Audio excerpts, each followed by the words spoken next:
Thank you very much, and good afternoon, all audience, and also, yes, moderator URATA Sensei and Ito-san.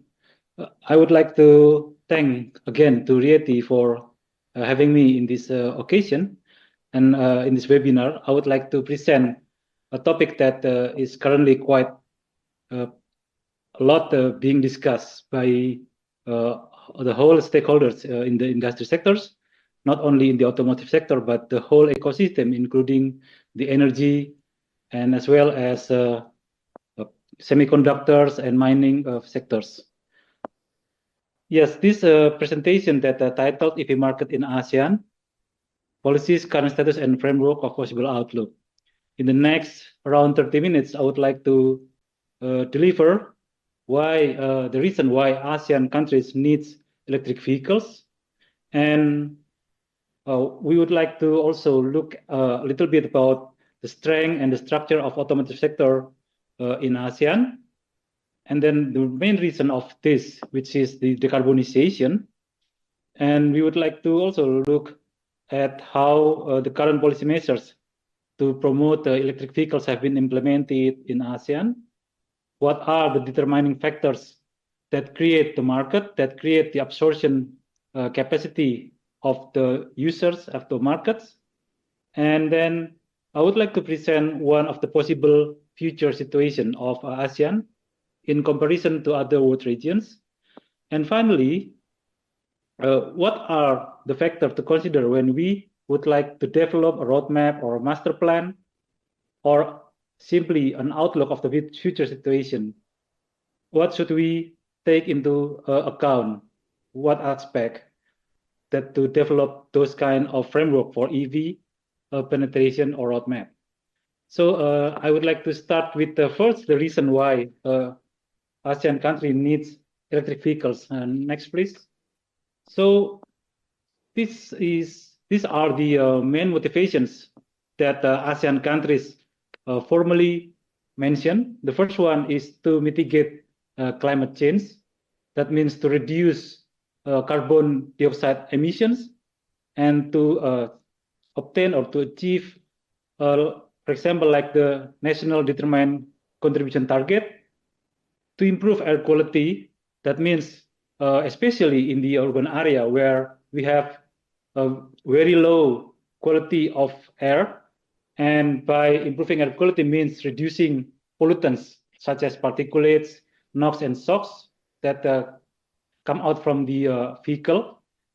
Improve energy trade balance, because in fact, like almost all of the ASEAN countries are currently importing transport fuels such as diesel and gasoline, and introducing electric vehicles have the capacity or have the potential to reduce those kind of import, and therefore improving the energy balance.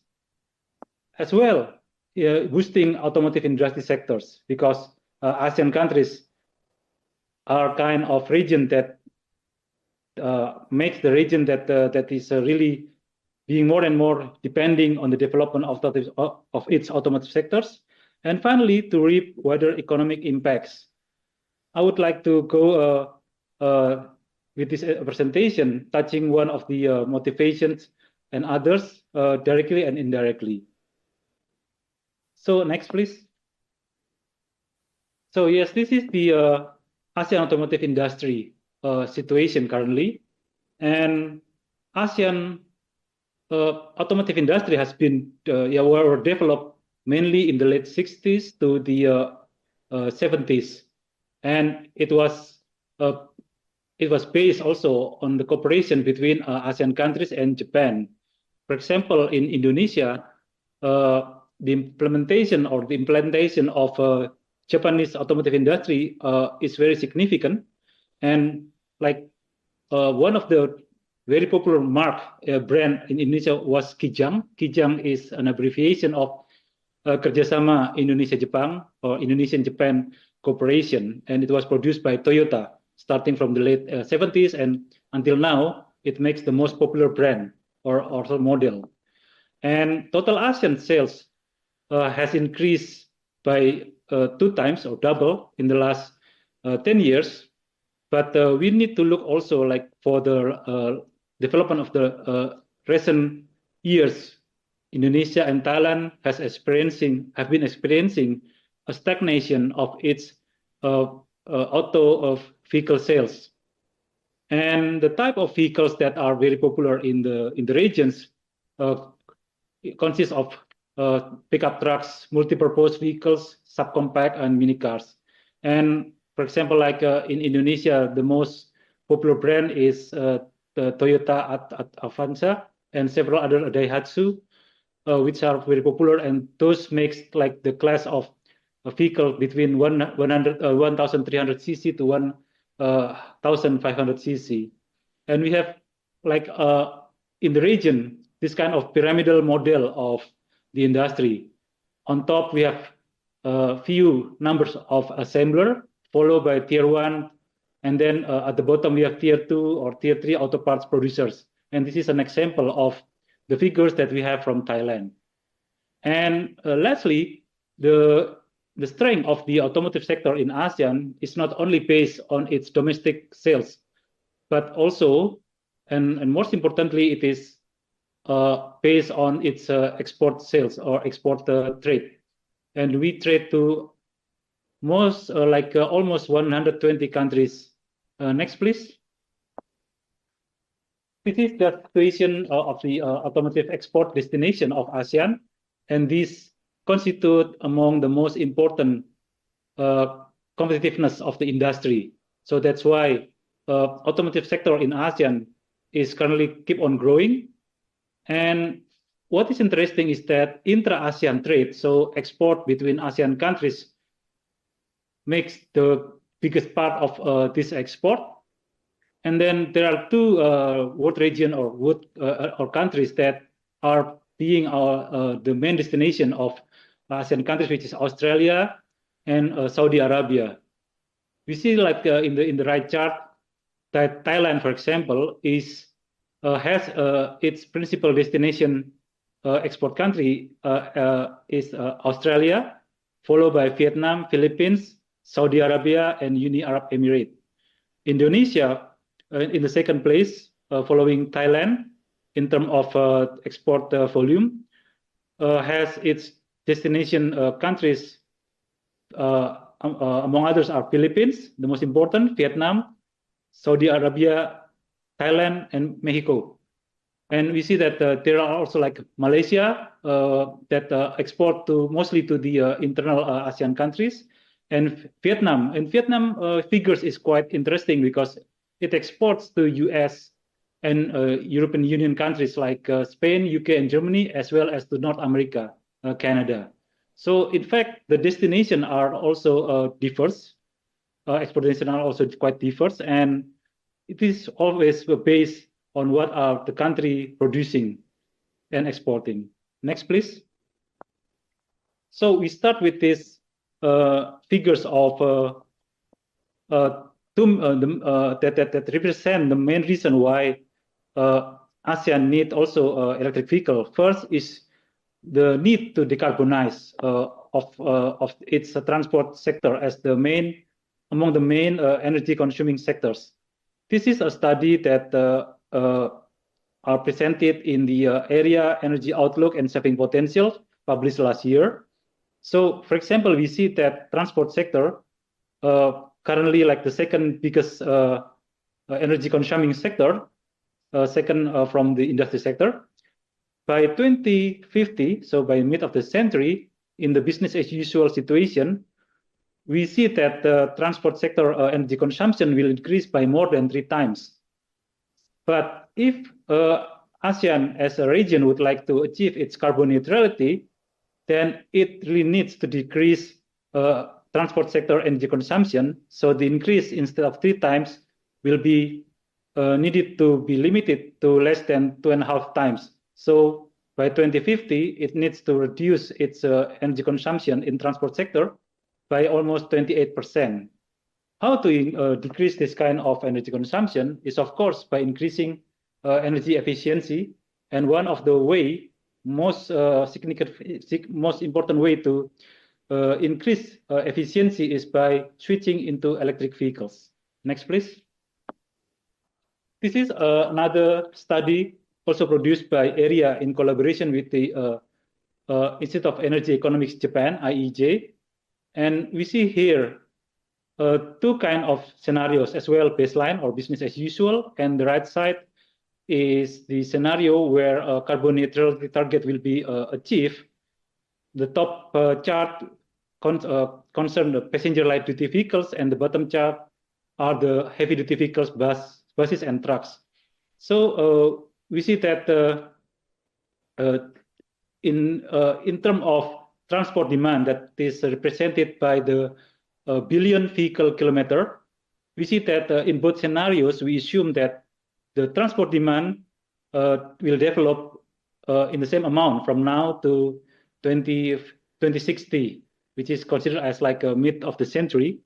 But for passenger light duty vehicles, for example, the composition of how this demand will be met are different in both scenarios. In the business as usual or baseline, we see that the dark color or black color, which is the oil internal combustion engine vehicle, will compose still like 80% of the delivered demand.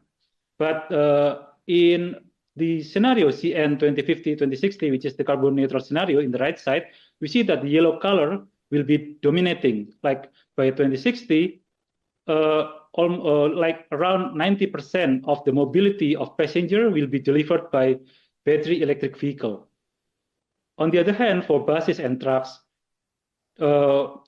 this kind of exercise of scenario still delivered that by 2060, the main propulsion that will be used or need to be used by buses and trucks will coming from a hybrid combination of hybrid and biofuel. This scenario or this exercise have been produced based on the least cost optimization. That means that this deliver message how we can achieve carbon neutral situation by mid of the century at the most economical condition. So the least cost or the most or the cheapest way. And we see that electrification can be expected to happen in the passenger light duty vehicle sector and not in the buses and trucks. And one thing which is very interesting in this chart is that it gives us a sense of composition of share in terms of transport demand. That means vehicle kilometer, not in terms of vehicles. That means that we can achieve that kind of delivery of PEV in terms of vehicle kilometer. We can have that more concentrated in the number of vehicles or more concentrated in the number of kilometers. We can optimize then the use of vehicles. That means increasing the mileage of vehicles and decreasing the number of vehicles itself. Or we can have it delivered as like the least efficient way, like stressing on the number of vehicles and decreasing the number of mileage. So this is the choice. But I will come back again with this kind of sustainability or efficiency aspect at the end. Next, please. So this is how ASEAN countries have been dealing so far with accelerating the penetration of electric vehicles. And these are the main policy measures have been put in place in Indonesia, Malaysia, Thailand, and Vietnam. We can see that the incentives are intended not only to facilitate consumer or owners to buy or to purchase electric vehicles, but also for charging manufacturers that will boost the capability of their deployment of charging infrastructures. And finally, the most important also is for manufacturers. So how manufacturers can implant their production networks, production centers in ASEAN. I would like to mention the strategy that has been put in place by Thailand and Indonesia. The same strategy is to allow, for example, Indonesia started this kind of strategy since last March this year. So Indonesia is allowing car manufacturers to import electric vehicles from abroad until the end of 2026. Allowing means that they are giving waivers to the import duty, and as well as giving a lot of reduction in the value added tax. In case of Indonesia, it is the value added tax VAT is decreased for EV from 11% to only 1%.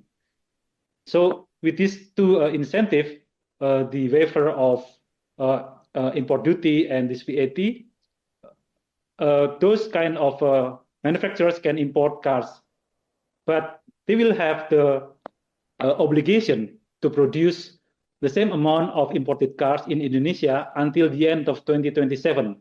So they need to produce domestically the same amount of cars imported. For example, I import 10,000 of EV, and then until 2026, 31st of December.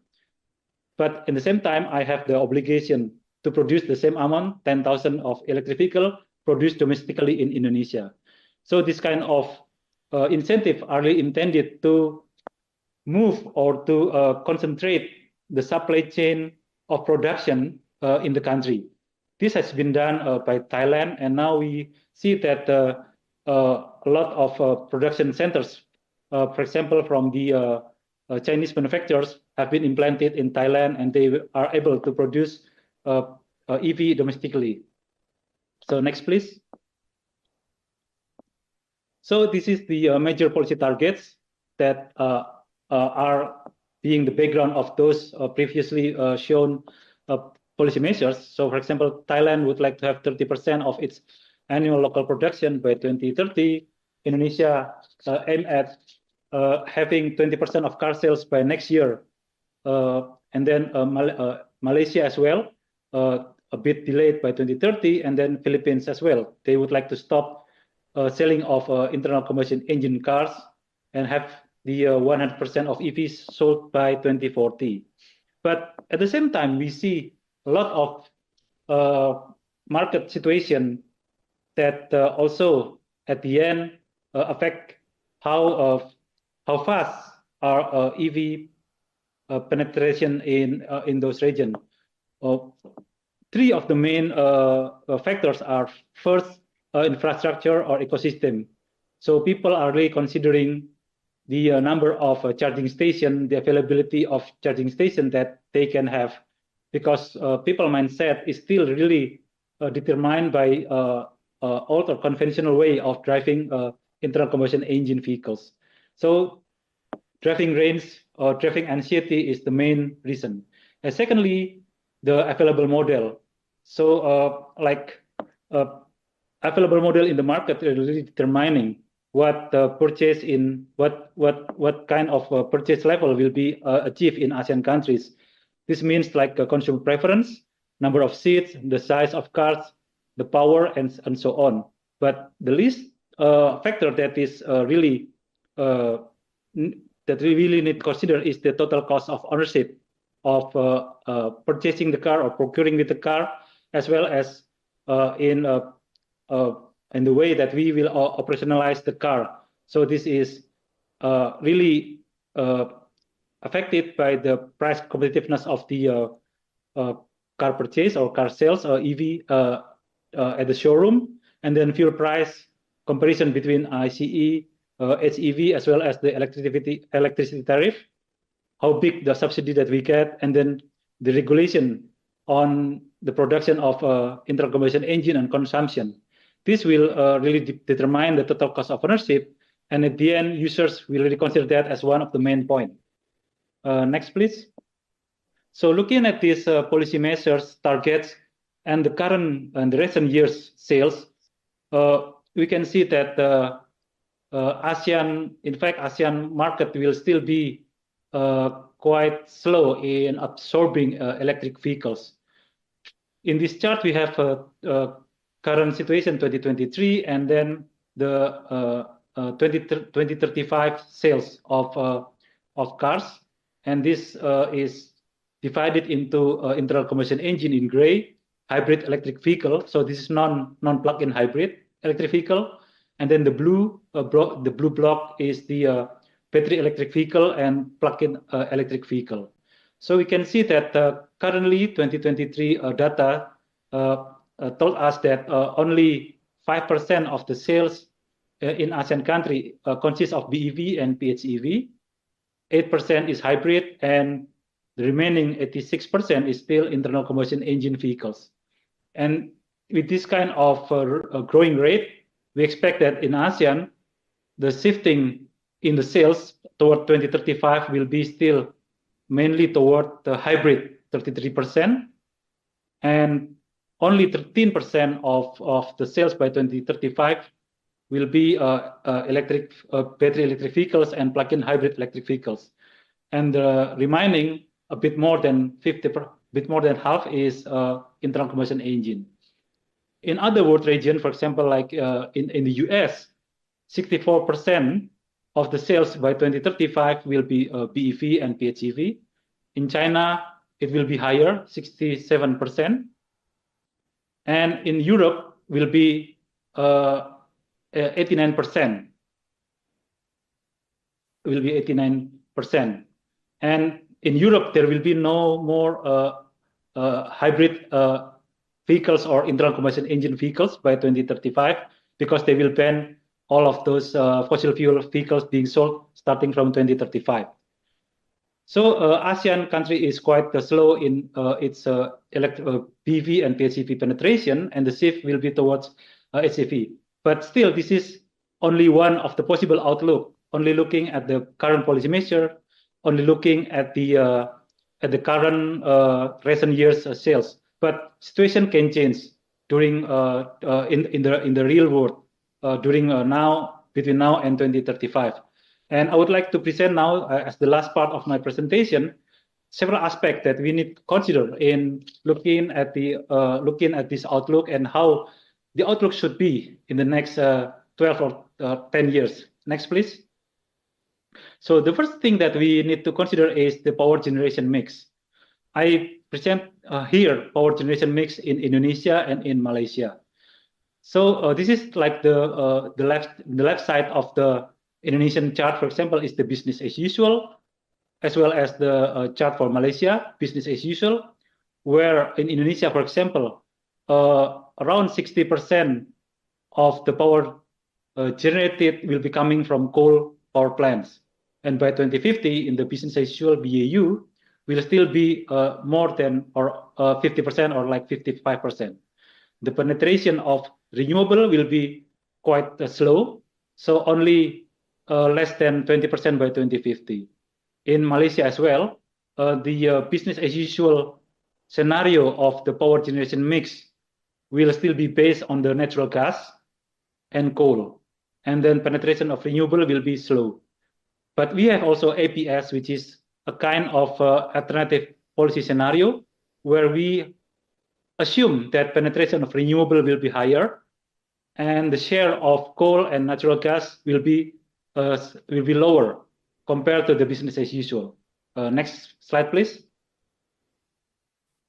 So this is the situation of the emission from the different car propulsion type in the business as usual scenario of power generation system assumption.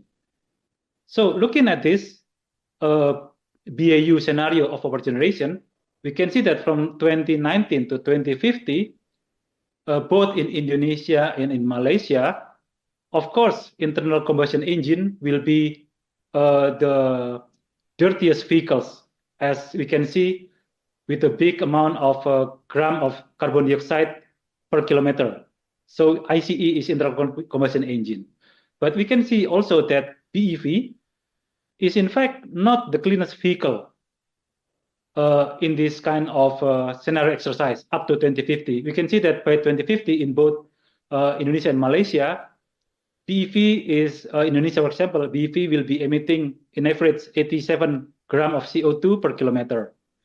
And this is not the cleanest vehicle. What is the cleanest vehicle if power generation scenario is the business as usual? It is the hybrid electric vehicles. So we can see that HEV, which is the hybrid electric vehicle, will be the cleanest vehicle during this time period of simulation, 2019 to 2050. And of course, this is cleaner than ICE, but this is also cleaner than BEV.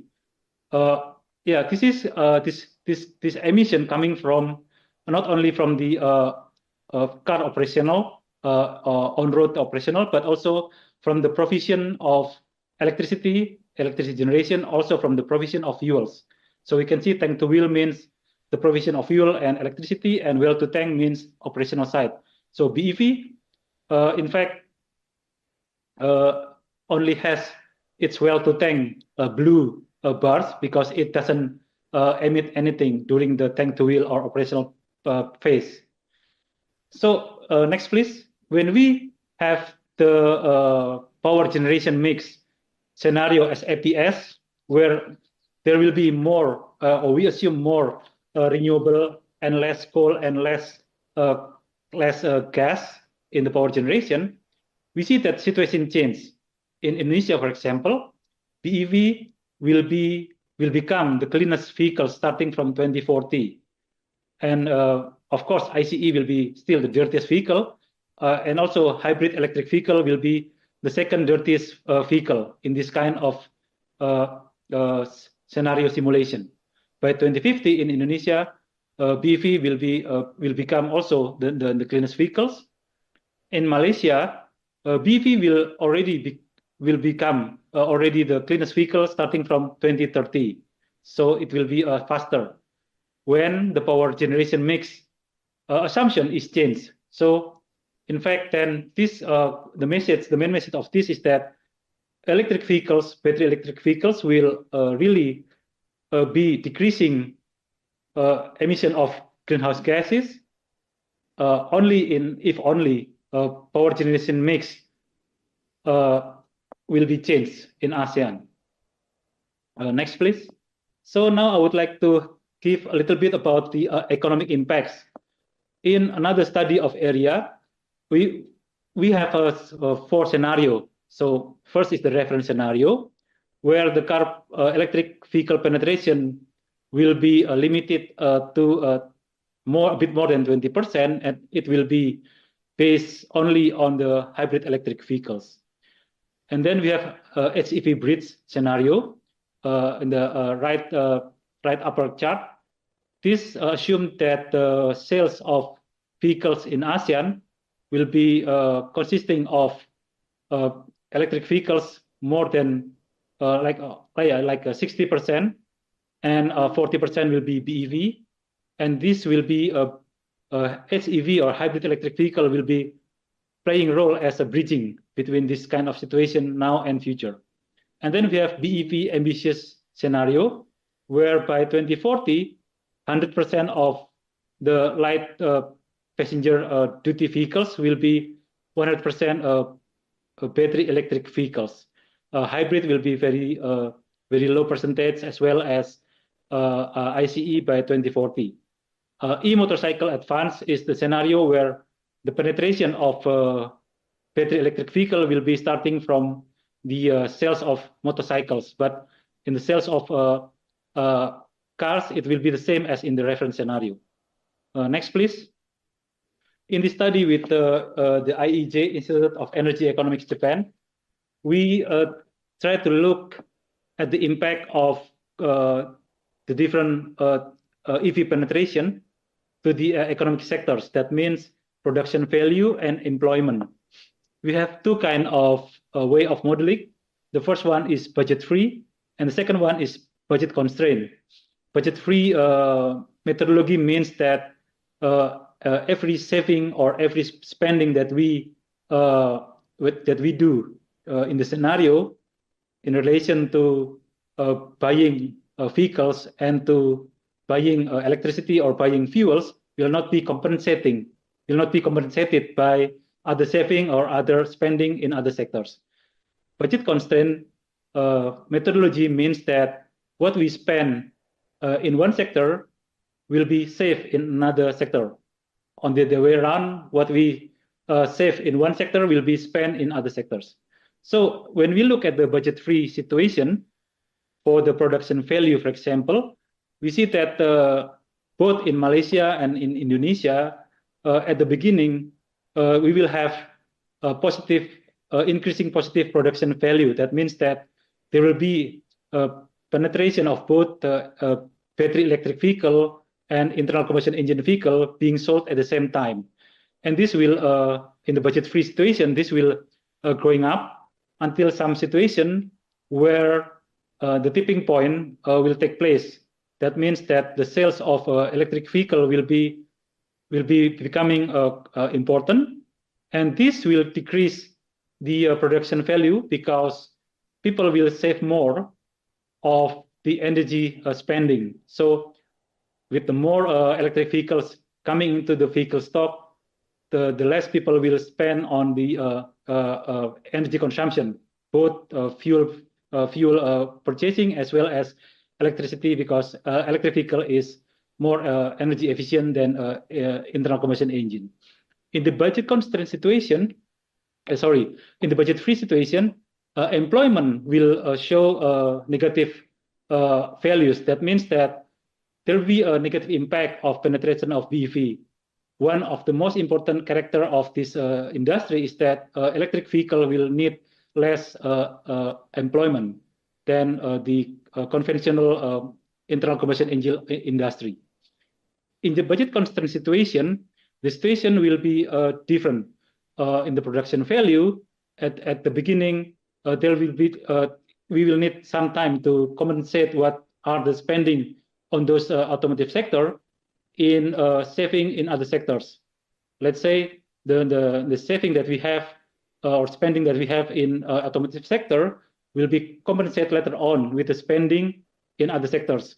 And for the production value, for example, we will be saving more by electric vehicle penetration, and this saving will be spent on other more productive sectors such as agriculture, service, or food-related sectors in ASEAN. That's why the value will become negative, but it will become positive at the end.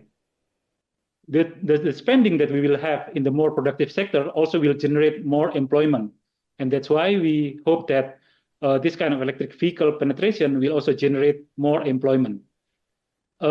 Saying this, the message is that having electric vehicles means that also government cannot let market situation develop by itself. Government will need some accompanying policies to redirect or to reorient the production value in other sectors as well as the employment. That's why electric vehicles need to be the roadmap needs to be strategized, taking into account the different sectors as well. And the last slide that I would like to show here, next slide, please. Yes, this is where in fact, we need to put electric vehicle in its place. That means that electric vehicle should be a part of sustainable transport. As I shown in my first slide, transport demand can be delivered by putting stress on kilometers on in vehicles. So if we look at this chart, for example, the gray axis or horizontal axis is the level of car ownership growth rate, and the green is the green transformation level. So the gray or the horizontal X means that vehicle will increase, vehicle ownership or motorization level will increase very fast. So we are now at the current situation. In the current situation, ASEAN is found at the low motorization situation, with the internal combustion engine composed as most of its fleet. If we go towards with the A arrow or A line, we will go towards high motorization with the internal combustion engine centric situation. And this is what we are currently experiencing in ASEAN. So of course, ASEAN countries have less than advanced countries in terms of vehicle car ownership, and we still need to grow as the impact of the development as well as one of the triggering factor of development. But at some point, the growth rate of motorization cannot be continued. It should be slowed down to adapt for the saturation of the ownership, as well as the saturation of the ability of the infrastructure to absorb or to meet the demand of mobility. If we continue with our growth in motorization, then we will have unsustainable situation, especially in the urban area. There will be higher vehicle ownership rate, more congestion, and higher emission, unsustainable condition. With the penetration of electric vehicles or next generation vehicle, we hope at the same time that motorization rate growth will be slowed down, and we need to achieve what we call as the optimal motorization situation, like in the upper right side. And this will be the situation that we will have in the future. And this is not only about having individual electric vehicles, but also about having more shared, more electrified, and more autonomous vehicle, and that will be making the transportation sector sustainable. I end here my presentation. Thank you so much.